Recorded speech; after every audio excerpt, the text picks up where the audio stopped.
পড়ার বিষয় পক্ষ থেকে বলছি, তোমরা যারা ক্লাস 10-এ পড়ছো এখন, অর্থাৎ সেকেন্ড পর্যায়ক্রমিক মূল্যায়ন পরীক্ষা প্রত্যেক স্কুলেরই হয়ে গেছে এবং থার্ড সামেটিভ পরীক্ষা বা টেস্ট পরীক্ষা তোমরা দেবে এবং মাধ্যমিক শিক্ষা সংসদ তোমাদের যে মাধ্যমিকের রুটিন, যে জীবনে প্রথম বাইরে গিয়ে পরীক্ষা দেবে 2026 সালে ফেব্রুয়ারি মাসে 2রা ফেব্রুয়ারি পরীক্ষা শুরু হবে।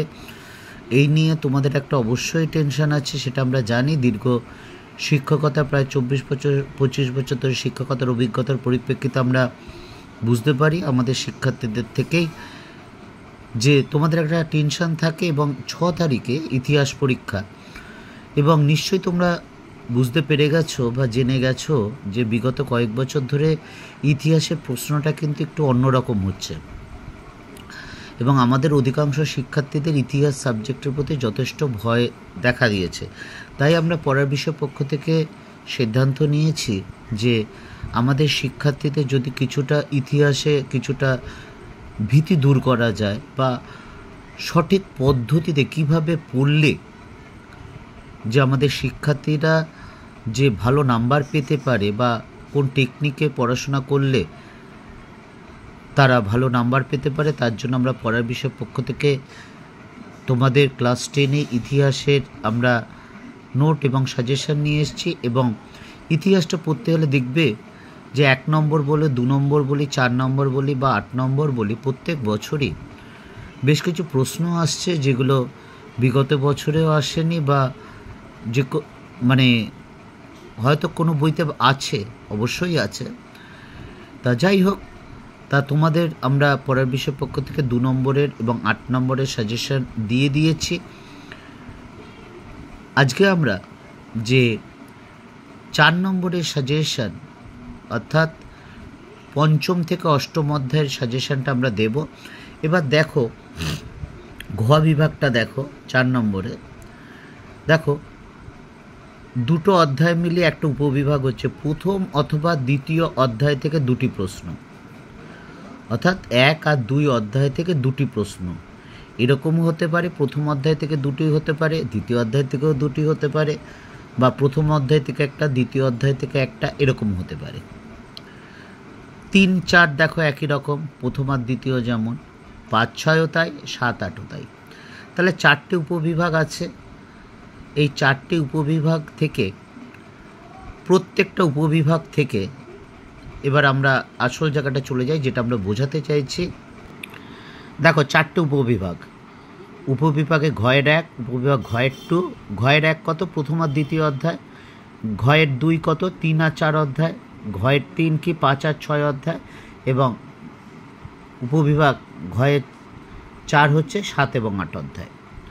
এবং প্রতিটি উপবিভাগ থেকে অত্যন্ত একটি প্রশ্ন লিখতেই হবে, অর্থাৎ 4টে বিভাগ থেকে 4টে হলো, আর বাকি দুটো যেখান থেকে খুশি লিখতে পারে। তো আমরা পড়ার বিষয় পক্ষ থেকে আজ পঞ্চম অধ্যায় থেকে অষ্টম অধ্যায় দিচ্ছি।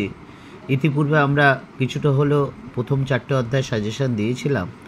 যেহেতু তোমরা এখন দ্বিতীয় টেস্টের দিকে এগিয়ে যাচ্ছ বা মাধ্যমিকের দিকে এগিয়ে যাচ্ছ, তাই আমরা পঞ্চম থেকে অষ্টম অধ্যায়টা দিচ্ছি। এরপর আমরা পুরো প্রথম থেকে অষ্টম অধ্যায়টা একবারে দিয়ে দেব। তা দেখো 2017 সালে পঞ্চম অধ্যায় থেকে একটা এসেছিল, ষষ্ঠ অধ্যায় থেকে এসেছিল, সপ্তম অধ্যায় থেকে একটা এসেছিল, অষ্টম অধ্যায় থেকে একটা এসেছিল। 2018 দেখো উপবিভাগ ঘয়ের 3-এরটা পঞ্চম অধ্যায় থেকে 2টো এসেছিল, দেখতে পাচ্ছ 2টো রাইট দেওয়া আছে। ষষ্ঠ অধ্যায় থেকে কোনো প্রশ্ন আসেনি, অষ্টম অধ্যায় থেকে আসেনি, সপ্তম অধ্যায় থেকে আসেনি, অষ্টম অধ্যায় থেকে 2টো এসেছিল। 2019 সালেও তাই, পঞ্চম অধ্যায় থেকে 2টো এসেছিল, ষষ্ঠ অধ্যায় বা সপ্তম অধ্যায় থেকে আসেনি, অষ্টম অধ্যায় এসেছিল। আবার 2020 সালে দেখো পঞ্চম অধ্যায় থেকে একটাও আসেনি, ষষ্ঠ অধ্যায় থেকে 2টো এসেছিল, সপ্তম অধ্যায় থেকে আসেনি, অষ্টম অধ্যায় থেকে 2টো এসেছিল। তোমরা নিশ্চয়ই মনে আছে বা জানো যে 2021 সালে মাধ্যমিক পরীক্ষা হয়নি করোনার জন্য। 2022 সালে যে প্রত্যেকটা সাবজেক্টেরই সিলেবাস কমানো হয়েছিল এবং ইতিহাস পঞ্চম অধ্যায় পর্যন্ত কিন্তু সিলেবাস ছিল। কাজেই এটা অন্যরকম এবং সেইবার পঞ্চম অধ্যায় থেকে দুটো এসেছিল। যাই হোক 2023 সালে দেখো সেই আগের পুরনো ফিরে গেছে। পঞ্চম অধ্যায় দুটো, অষ্টম অধ্যায় দুটো। 2024 সালে দেখো ষষ্ঠ অধ্যায় দুটো, সপ্তম অধ্যায় দুটো। এই জায়গাটা একটু ব্রেক করলো, অর্থাৎ যে ধারাবাহিকতায় আসছিল পুরোটা ব্রেক করে গেল, যে 6 এবং 7 থেকে এসছে।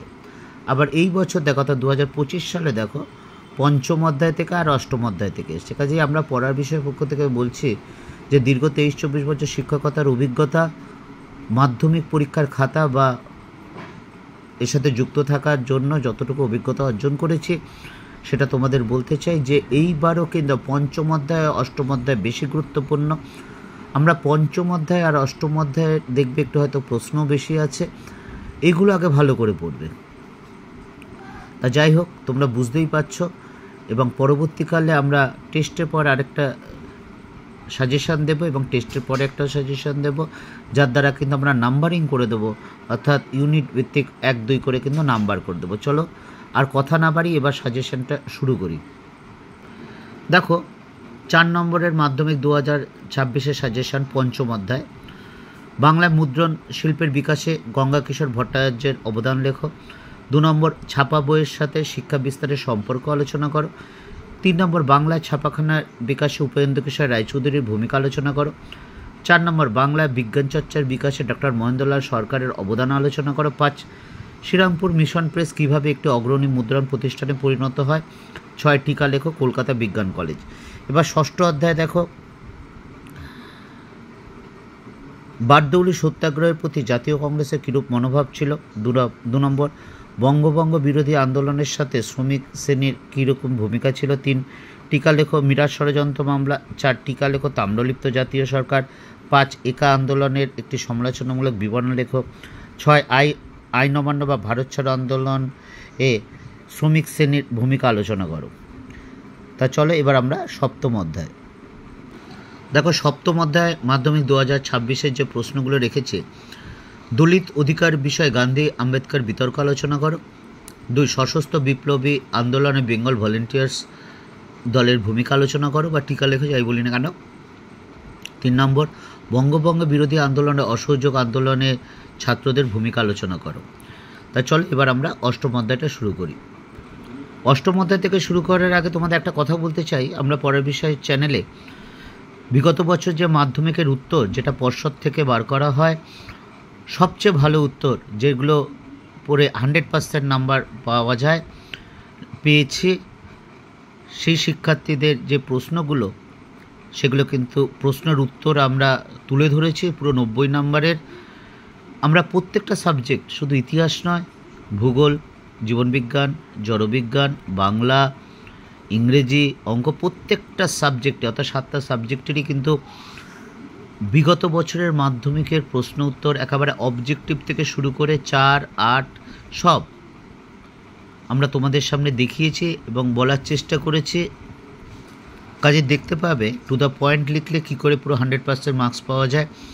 প্রত্যেকটা পর্ষদ কর্তৃক যে উত্তর দেওয়া আছে, যেগুলো সবচেয়ে ভালো উত্তর, অবশ্যই দেখো, তোমরা অবশ্যই বুঝতে পারবে। অষ্টম অধ্যায়ের এই কোশ্চেনগুলো দেখো। প্রথম প্রশ্ন, স্বাধীনতার পরে ভাষার ভিত্তিতে ভারত কিভাবে পুনর্গঠিত হয়েছিল। 2 নম্বর উদ্বাস্তু সমস্যার সমাধানে ভারত সরকার কী কী উদ্যোগ নিয়েছিল। 3 নম্বর জুনাগড় রাজ্যটি কিভাবে ভারতভুক্ত হয়। 4 নম্বর টিকা লেখো দেশভাগজনিত উদ্বাস্তু সমস্যা। 5 ভারত সরকার কিভাবে দেশীয় রাজ্যগুলিকে ভারতীয় ইউনিয়নে সংযুক্ত করার প্রশ্নটি সমাধান করেছিল। 6 কিভাবে কাশ্মীর সমস্যার সৃষ্টি হয়। 7 হায়দ্রাবাদ রাজ্যটি কিভাবে ভারতভুক্ত হয়। এবং লাস্ট প্রশ্ন, আত্মজীবনী ও স্মৃতিকথা দেশভাগ বিষয়টি সংক্ষেপে আলোচনা করো। কাজেই এই প্রশ্নগুলো পড়ো। আশা করি, কেন বলছি, দেখো তোমরা হয়তো মাধ্যমিকে 4 নম্বর অবশ্যই কমন পাবে। এখন থেকে রেডি করো, বুঝে মুখস্থ করো, কারণ বুঝে পড়াটা খুব দরকার। কিন্তু কারণ বুঝে না পড়লে পরীক্ষার সময় কিন্তু ভুলে যাওয়ার সম্ভাবনা 100% থেকে যায়। কিন্তু বুঝে পড়লে যদিও বা ভুলে যাও, তাহলেও কিন্তু তুমি ঠিক সেখান থেকে লিখে বেরিয়ে আসতে পারবে। পড়ার বিষয় পক্ষ থেকে এতটুকুই। অগ্রিম শুভেচ্ছা রইল সকলের জন্য। 6 ফেব্রুয়ারি 2026 ইতিহাস পরীক্ষা অবশ্যই ভালো হবে, এই কামনা করি পড়ার বিষয় পক্ষ থেকে।